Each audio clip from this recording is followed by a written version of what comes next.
first is Hank McCoy's clone, Henry. Everybody has a clone in the Marvel Universe. If you don't, you have one coming, or assume you're just not important enough. Beast's clone, Henry Philip McCoy, no Hank for simplicity's sake, debuted this year in January in X-Force 48. Beast is in his evil era right now. He got his blue claws on a bit too much power and has lost the plot a little. He betrayed everyone and created a bunch of clones of himself to help his research along. There was a battle with Wolverine and almost all of Beast's clones were destroyed, except of course Henry. X-Force leader Sage secretly saved Henry and kept him hidden away until he was needed. Beast somehow got worse, and X-Force was like, it's time, the only thing that can handle Beast is Beast. So they downloaded Beast's backup in Cerebro from a few years ago when he was still a good guy. Henry is a little scared at first. I cannot blame him for that. He finds out what the real Beast is doing and his world is rocked. He finds Wonder Man and the pair go after Hank. They find him with a black hole gun underwater because he is trying to suck Arakko into a black hole for safekeeping. Why didn't I think of that?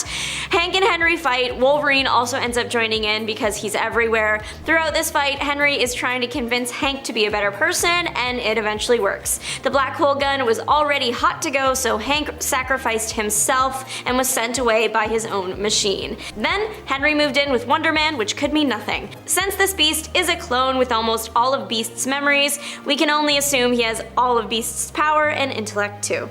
Thank you so much to the person that was like, you know what we need? Space Spider-Man, because we did need Space Spider-Man. I like to have fun, why not? Persephone Parker is Star Spider. She is also the coolest and I love her suit. She is from Earth 1978 and debuted in Edge of Spider-Verse 3 in April. She lives in the space station Bronx because that's where her family is from.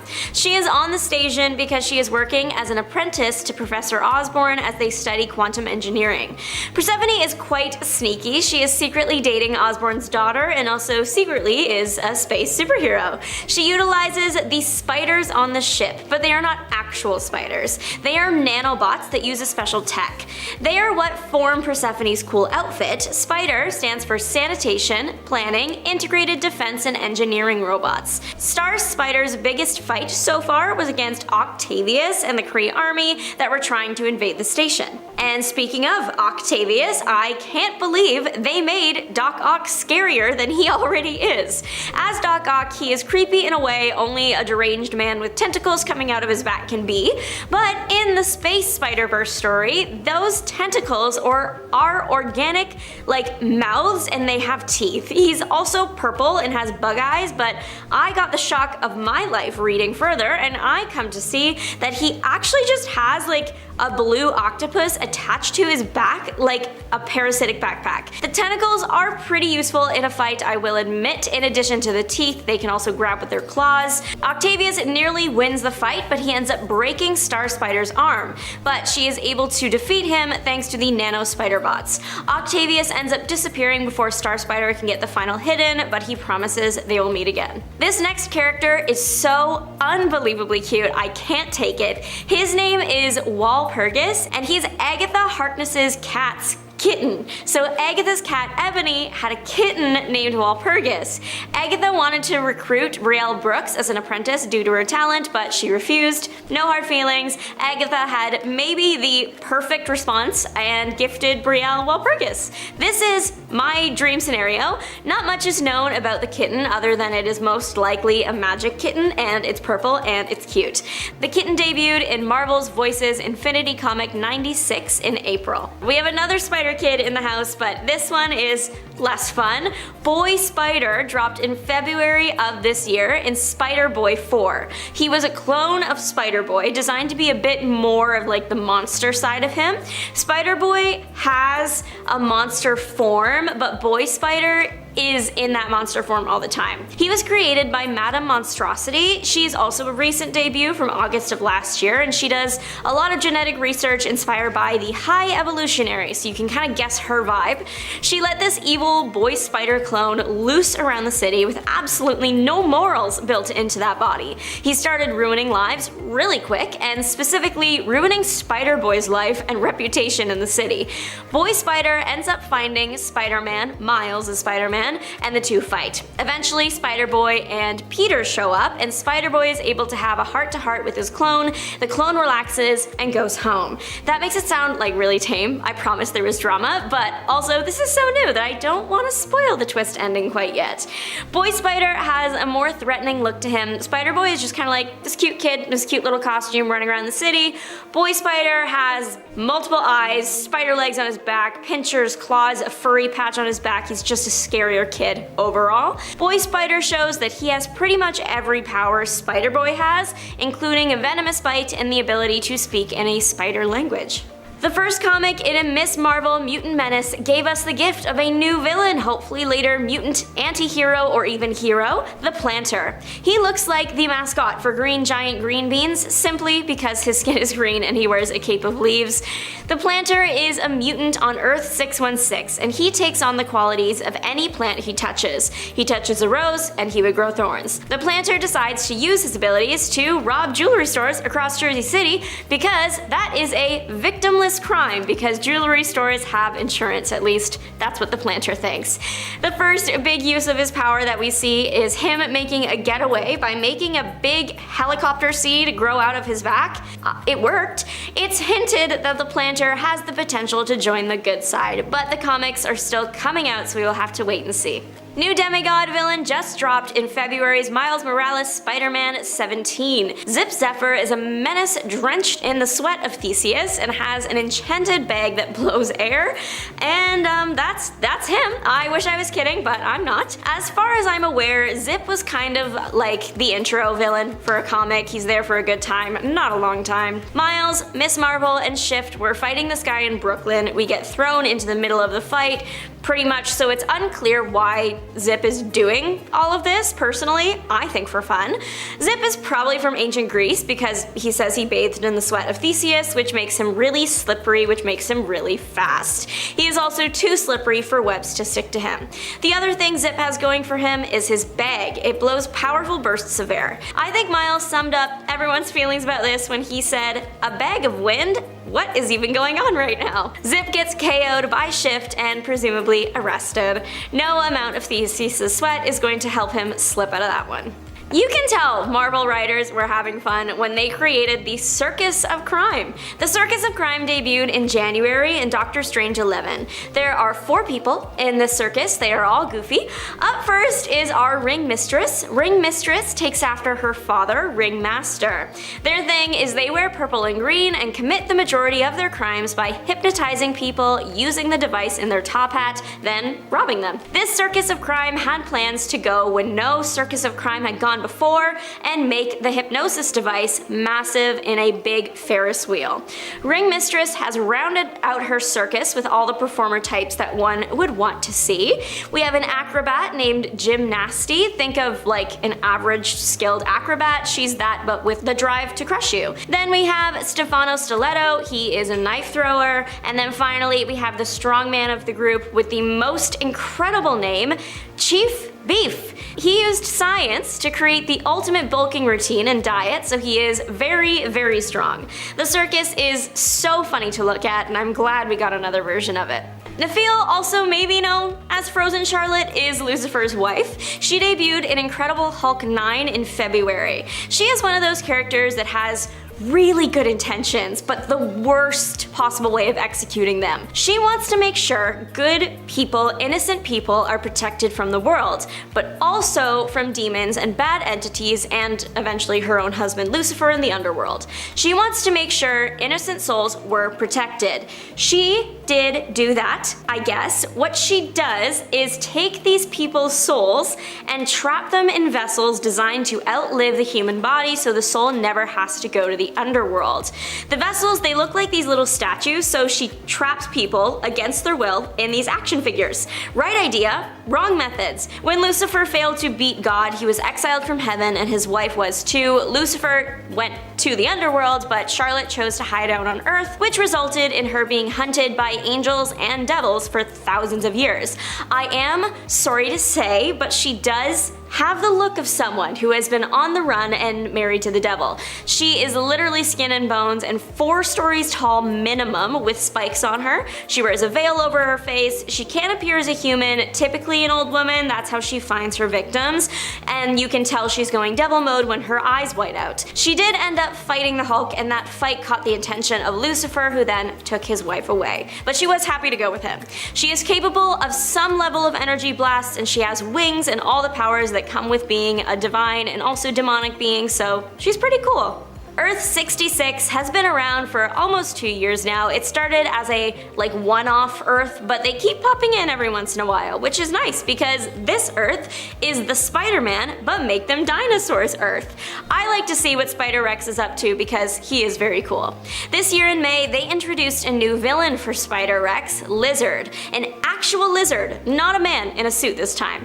When Spider-Rex was saving the day once, he stepped on Lizard's tail and ripped it off. From that point forward, Lizard decided Spider-Rex would pay. Spider-Rex got his powers from a rock that merges 2 life forms when they make contact. Lizard planned to use a small piece of this rock to come into contact with Spider-Rex and then get his tail back. However, it went so wrong, he ended up touching a bunch of other animals first, eventually becoming an ape, piranha, capybara, turtle, pterodactyl, brachiosaurus, crocodile monster mix. Truly, it could not have gone worse for him. He does end up super powerful, which is like the bright side here, I guess. He uses the rock to turn Spider-Rex's girlfriend into a human, and humans are ugly in this world. It ends with MJ and Lizard Monster making contact with each other, and MJ turns back to normal, and Lizard becomes an ugly human named Kurt. And that's how humanity was started. Number 10. The Builders. The Builders are a recent addition of the Marvel Rogues Gallery, only recently approaching their 10th year of existence in the comics, which makes them sound old, but really relative to comic book history, they're still pretty new, because Marvel Comics I think has been going on for like 80 years. Whoa! The Builders are a race of beings who claim to have created most of the known worlds in the universe, seeding worlds and influencing the development of civilizations for eons. They are also said to be a perfect race of beings, and when the multiverse appears to be dying as a result of incursions, they take it upon themselves to clean up the mess by wiping out complete worlds and empires, which puts them at odds with the heroes of Earth during the Infinity crossover event. Number 9. The Black Winter. Ready to be slightly confused? Good. So the Marvel multiverse rebirths itself whenever it gets destroyed. Right now the multiverse is currently in its 8th version. Everything prior to the most recent Secret Wars and the incursions and the battle world and all that took place in the 7th version. Before that came to be, there was, get this, the 6th version. And when that version was destroyed, only one being survived. That would be the character who became Galactus. Well, now we know how the 6th cosmos was destroyed, and ooh, it's scary. The 6th cosmos was actually consumed by an entity called the Black Winter, essentially a living storm of destruction and entropy on a multiversal scale, like Galactus but for universes. Kind of. When the Black Winter ate the 6th cosmos, it allowed Galen, Galactus' real name, to live on into the 7th cosmos, and serve as its herald. Now, funnily enough, Galactus mostly ignored his heralding duties until the day the Black Winter showed up in the 7th cosmos in 2019. Galactus turned to Thor for help, but the two were unable to cooperate, and Thor wound up slaying Galactus,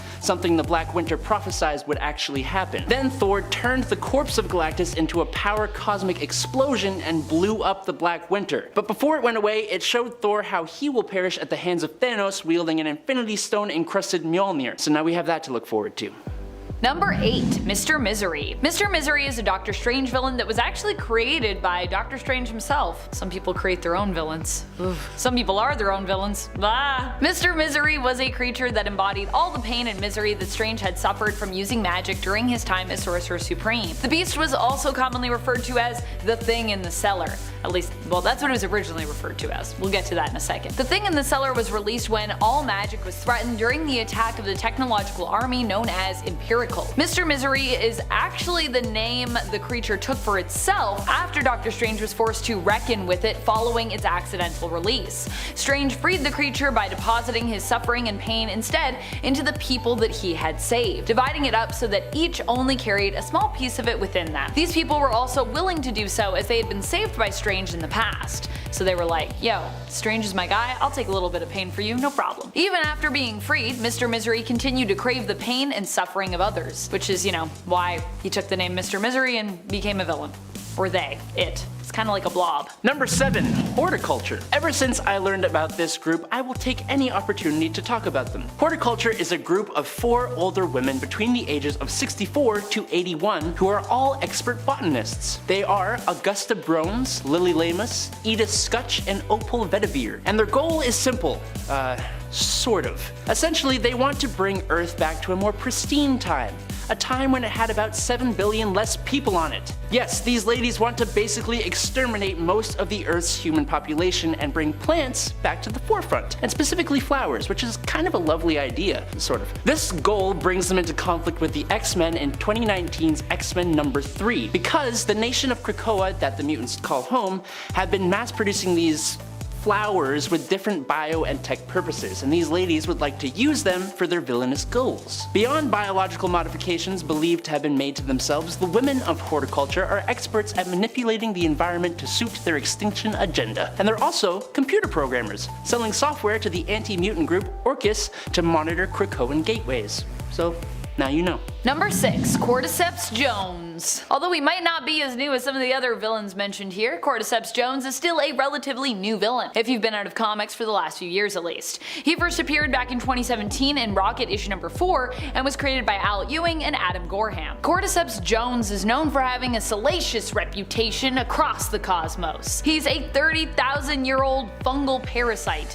who, due to his longevity, has made an intergalactic fortune and is known for owning many successful casinos across the cosmos. Recently, he appeared in the X-Men series, where he seems to be threatening the existence of Earth, setting up a bet for fun to see who can be the first to wipe it out. Because, that's what you do when you're a rich fungal parasite and you've been around for too long. That's what happens. You're like, gotta make some bets. Number 5. The Sinister Adaptoid. Okay, so the Super Adaptoid ain't no kind of new villain either, but an Adaptoid that takes on the abilities and likeness of all the members of the Sinister Six, that's certainly something new. In Amazing Spider-Man number 6 from 2022, which also happens to mark Amazing Spider-Man number 900 in legacy numbering, a second and improved version of the Living Brain emerges as the story's primary antagonist on Peter Parker's birthday. His main goal? Trying to find out who Spider-Man is. To that end, he kidnapped all of Spider-Man's most frequently deadly foes, the Sinister Six, and created a Super Adaptoid with them. It's like 25 feet tall, strong,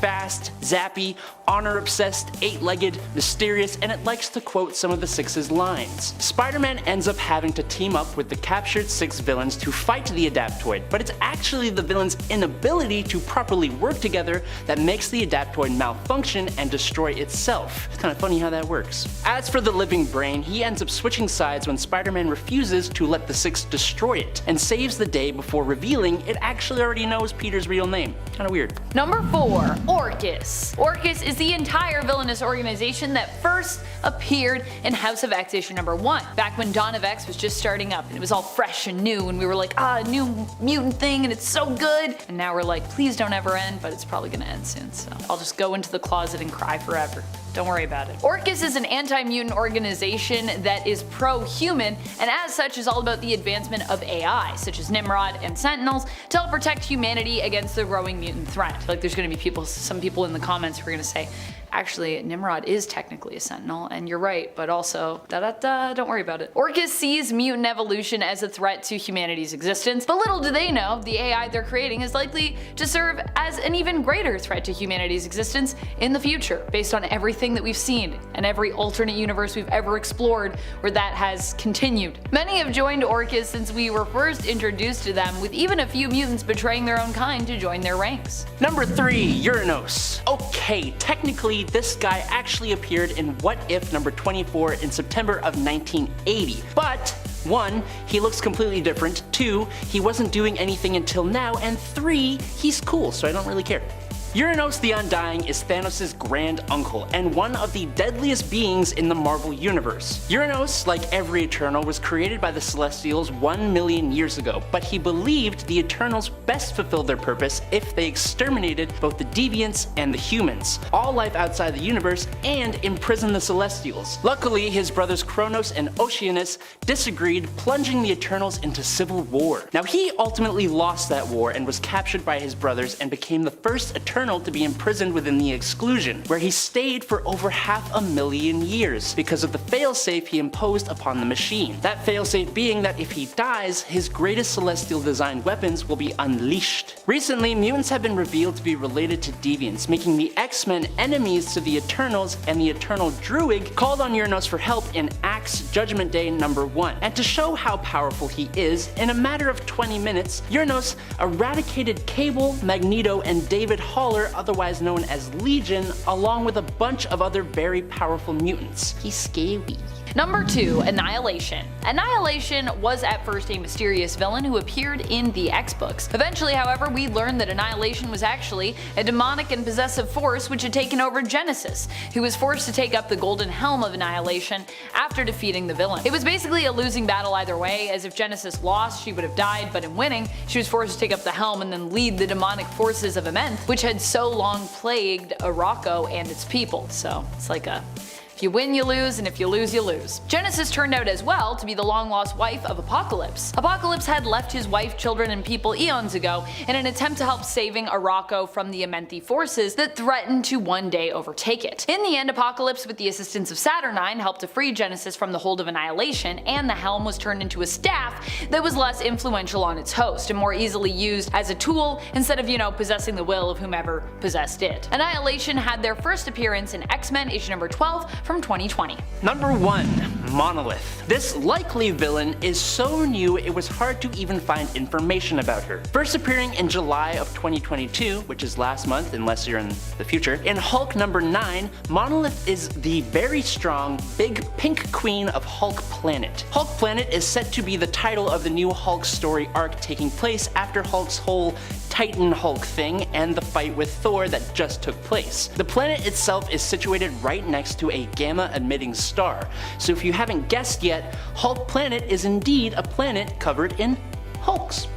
Banner, piloting the Starship Hulk, finds the Hulk planet while on a mission for isolation. Instead, he meets Monolith, who offers him a place among the other Gamma beings where Hulk can exist in peace. But of course, there seems to be more to Monolith than meets the eye, and we kind of just have to wait until we can find out more information. It is likely safe to assume that as the leader of a planet of Gamma mutates, Monolith is very strong and very powerful. Will Hulk find peace? That's not usually how it goes, but only time will tell. Number 10. Starling. Starling is the girlfriend of Miles Morales' Spider-Man. At least, at the time of this recording, I'm pretty sure she is. Starling is Tiana Toombs, the granddaughter of Adrian Toombs, who is the villain known as the Vulture. Tiana's father is Adrian's son, Frankie, and her mother is Lenora. While she often sports wings in homage to her grandfather, she isn't a villain like he is more often known for being. In fact, Adrian actually helped Tiana after her father abandoned her and her mother, and then later after her mother tragically died in surgery. Adrian had always brought money to Lenora to help support her and his granddaughter, and after Lenora's death, he actually offered to become Tiana's guardian, which she accepted. He was also the one who gave Tiana her suit and actually inspired her to become the hero she is today, despite he himself usually being known as a villain. I kinda love when legacy characters go the opposite way of any other characters they're known as being descendants of. Starling made her first appearance back in Saladin Ahmed's run on Miles Morales' Spider-Man from 2019 in issue number 5. And friends, before we move on to our next spot on this list, if you love what we do here at Top 10 Nerd, you can also go check out our Top 10 Marvel playlist for even more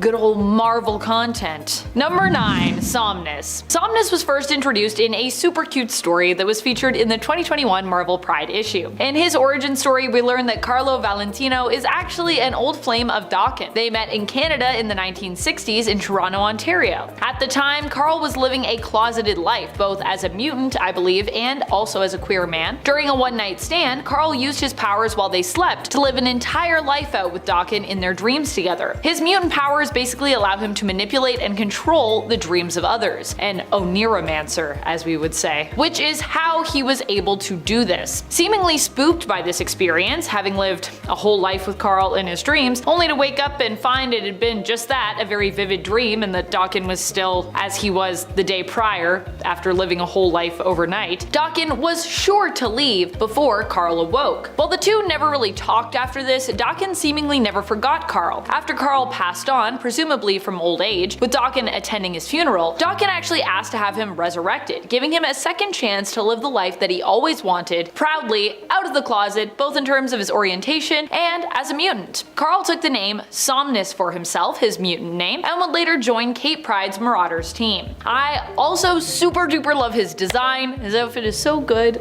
Somnus is such a cool character. Number 8. Soldier Supreme. Soldier Supreme made his first appearance in Jason Aaron's run on Avengers, which started all the way back in 2018 and is still currently ongoing. Soldier Supreme would not make his first appearance until issue number 50 of the series, meaning that he appeared for the first time in the comics back in December of 2021. Soldier Supreme is a magical superhero from the 1940s who also would be trained by the Ancient One and become the leader of the Secret Invaders. Despite existing in the past in the comics, he would be introduced as a retcon character in the present, our present, during an adventure the Avengers had involving time travel. Soldier Supreme is Sebastian Zardos, possibly related to another Phoenix host who is also a Zardos, or perhaps even possibly distantly related to the adoptive family of Nightcrawler, who are also the Zardoses. Who knows? Sebastian was known to have descended from old powerful magic through the witches of Wundagore Mountain. Number 7. Moon Knight. No, not Mark Spector of Earth 616. Obviously, he has been around for some time and is not really new, making his first appearance back in the 70s in Werewolf by Night issue number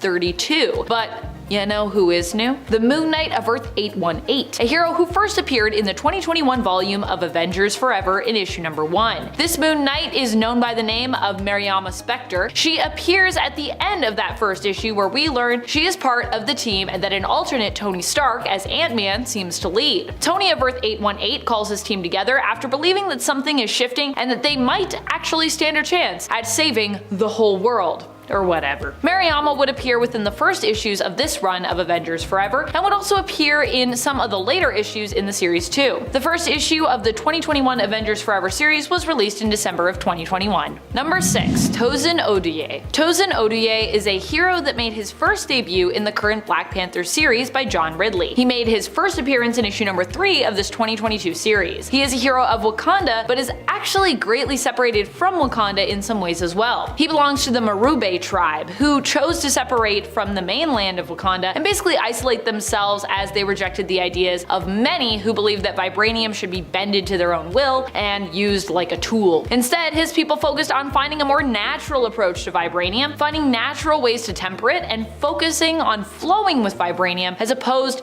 to using it simply to do whatever they felt vibranium should be used to do. The Marube cover themselves in vibranium tattoos, and this is how they are given their powers. The Marube had seen much war come and go during the generations, and their goal was and is to basically stand as Wakanda's protectors when the time comes. Following the transition from a monarchy to a democracy, Tosin was one of the heroes who rose up to protect the new Prime Minister of Wakanda, declaring himself as Tosin, who fights for the one true Wakanda. Number 5. Amass. Amass is one of the mutants who is new despite actually being really old in terms of the history in the comics. In fact, possibly one of the oldest mutants we've ever seen. They made their first appearance in Marauders issue number 4, the current volume by Steve Orlando, not the previous run by Jerry Dugan. This is volume 2 we are talking about here, which started in 2022. Amass is actually one of my favorite new mutants when it comes to their power set and their potential. They can combine living beings into one, amassing and unifying them into one entity. For mutants that join together, this is exceptionally cool, as all the mutants' powers will be contained within one being, making them, while combined, extremely powerful. And I believe that if Amass were to do this with regular superheroes that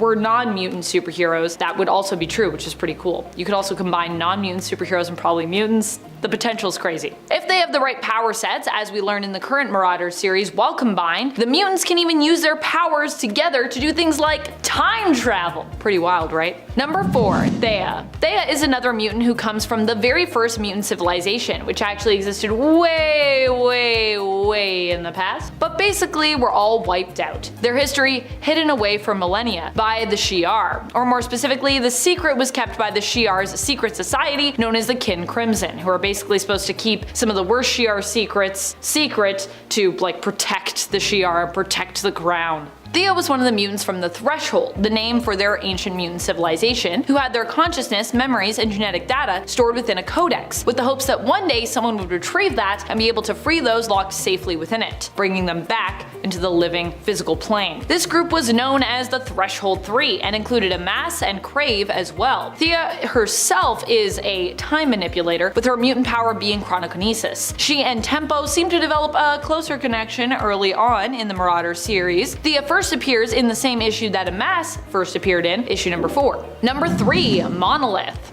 Gosh, I love Monolith's design. Monolith seems to be an ally to the Hulk. Currently, the Hulk in his own series, titled simply Hulk, is flying around space, but is actually the mind of Bruce Banner in the body of the Hulk, with Bruce having taken control and modified Hulk's body to turn him into like a spaceship, basically. Having always wanted to live as a scientist and explore the world and go on cool space adventures, Bruce struggles to see a home for himself on Earth after everything he has done, and so he decides to actually just take control of the Hulk and go to outer space. A sort of self-imposed exile, if you will, but one where he gets to like actually do what he wants to do as a scientist. While on his space adventures, he runs into a kind of planet Hulk that seems to be perfect for people like him. It seems exiled Hulks, who were dubbed abominations in an alternate reality that they hail from, seem to have come to this planet and ended up settling here, all becoming super strong and smart over time. Initially they were basically exiled there, but then they basically just decided to create their own civilization. Monolith is their ruler, being the queen of this seemingly Hulk planet. Honestly, her existence is one of my favorite things about this entire series. She first appears in issue number 9 of the current Hulk series, volume number 5 from 2022. And while, yeah, we don't really know if she's like specifically a superhero yet, I feel like she's leaning that way.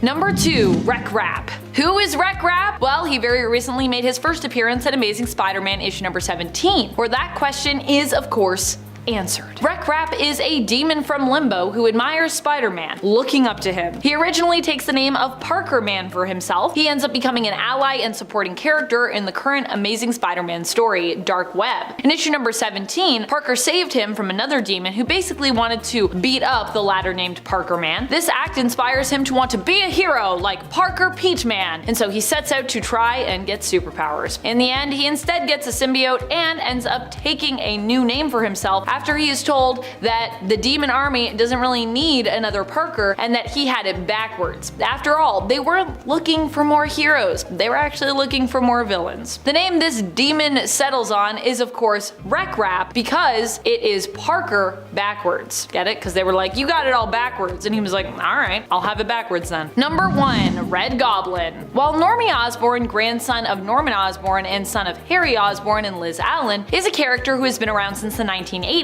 and even became a villainous version of Carnage and the Goblin combined, known as the Goblin Child, back in 2018. He also recently underwent a new change, becoming known as Red Goblin himself. At first, I was worried that Norman would actually be returning to this mantle when this was teased, the return of Red Goblin, and almost instantly, of course, then returning to the side of villainy after only recently becoming good in the comics. Goodness. But it looks like, at least in terms of Red Goblin's return and that character's identity, I was wrong, which I'm happy about. Red Goblin instead returned to us in Venom issue number 15 from volume 5, the 2022 run, as Normie Osborn. Normie was given a symbiote that is the result of the combination of both the Carnage symbiote and the anti-Venom symbiote. While in his Red Goblin guise, he seems to be acting solely as a hero who basically aims to help his friend Dylan Brock, aka currently known as Codex, save his father Eddie Brock, currently the King in Black in his Bedlam phase, and formerly known as the anti-hero, and I would say now full-fledged hero, Venom.